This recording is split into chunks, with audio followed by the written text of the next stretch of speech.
Hello comrades and compatriots, welcome back. It's Nafo here for the Australian Evolutionary Movement.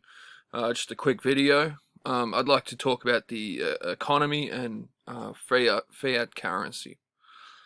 The ones that control the wealth are using wealth itself as a weapon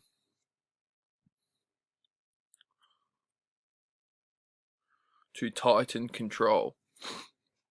Endless money printing, unchecked government spending, rising taxes, and blatant money laundering disguised as policy have turned the financial system into a rigged game.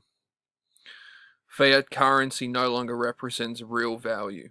It's backed by debt, promises, and political convenience, not tangible assets. As inflation quietly erodes purchasing power, everyday people are forced to work harder for less, while those at the top manipulate markets with unlimited resources and insider protection. This isn't mismanagement, it's design. The system depends on keeping people dependent, distracted, and trapped in a cycle where savings lose value and debt becomes unavoidable. That's why now, more than ever, real assets matter. Gold and silver don't rely on trust in corrupt institutions or failing currencies. They've held value for thousands of years through collapses, wars, and resets. When fiat fails, hard assets remain. In a time where money is being devalued at will, investing in gold and silver isn't speculation, it's self-preservation. Alongside gold and silver, cryptocurrency has emerged as a direct response to this broken system. A decentralized alternative built specifically to remove control from governments and banks. Crypto was created because people saw what fiat currency was becoming: endlessly inflated, easily manipulated, and used to track, tax, and restrict the population. Unlike traditional money, crypto operates on transparent ledgers where rules cannot be changed overnight to benefit elites. There's no central authority that can print more on demand, freeze accounts without cause, or erase wealth with a policy announcement. It represents financial sovereignty in an era where personal freedom is being quietly stripped away. While the system wants you dependent on their currency, their banks, and their approval, crypto gives individuals the ability to store and transfer value outside that control structure. When paired with hard assets like gold and silver, it forms a hedge not just against inflation, but against a collapsing trust in institutions themselves. As fiat currency weakens and confidence erodes, decentralized money isn't a trend. It's a warning sign that people no longer believe the system serves them and they are looking for a way out. At some point, ignoring the warning signs becomes a choice. You can keep trusting a system that devalues your money, tightens control, and rewrites the rules, or you can step outside it while you still can. Gold, silver, and crypto aren't about getting rich quick. They are about not being left behind when the illusion finally breaks. Ultimately, this shift hits young men the hardest. While an older generation, particularly boomers, benefited from affordable housing, stable wages, and a financial system that rewarded long-term work and saving.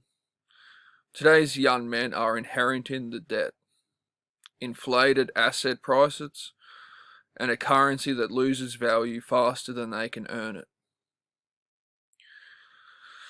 Wealth has become concentrated and locked away, protected by policies that preserve the comfort of those who already made it, while stripping opportunity from those trying to build something now. The message to young men is clear. Play by the rules and fall further behind, or understand the system for what it is and adapt. This isn't about resentment, it's about reality. When one generation controls most of the wealth and writes the rules to keep it, the next generation has no choice but to seek alternatives. Gold, silver, and crypto represent more than investments. They represent a refusal to be financially trapped in a system that no longer offers a fair path forward. El Salvador and Japan represent two very different but important approaches to cryptocurrency. Adoption, especially when it comes to banking and XRP. El Salvador has positioned itself as a global crypto pioneer by making Bitcoin legal tender and building a regulatory framework that allows banks to offer digital asset services, but its national strategy remains overwhelmingly Bitcoin focused. With no confirmed or official adoption of XRP within its banking system, Japan, on the other hand, has quietly become one of the strongest institutional supporters of XRP and blockchain finance in the world, driven not by government mandate but by private financial institutions. Japanese regulators classify XRP as a digital asset rather than a security, giving banks and companies clarity to innovate, and major players like SBI Holdings through SBI Ripple Asia have partnered with Ripple to use XRP and the XRP ledger for cross-border payments and financial infrastructure. Japanese banks have already tested and deployed XRP as a bridge currency to reduce settlement times, costs, making Japan a real-world example of how crypto can integrate into traditional finance. While El Salvador represents a more symbolic Bitcoin-centric challenge to the existing Fiat system. I hope you guys enjoyed that video. Like and subscribe, and talk to you guys soon.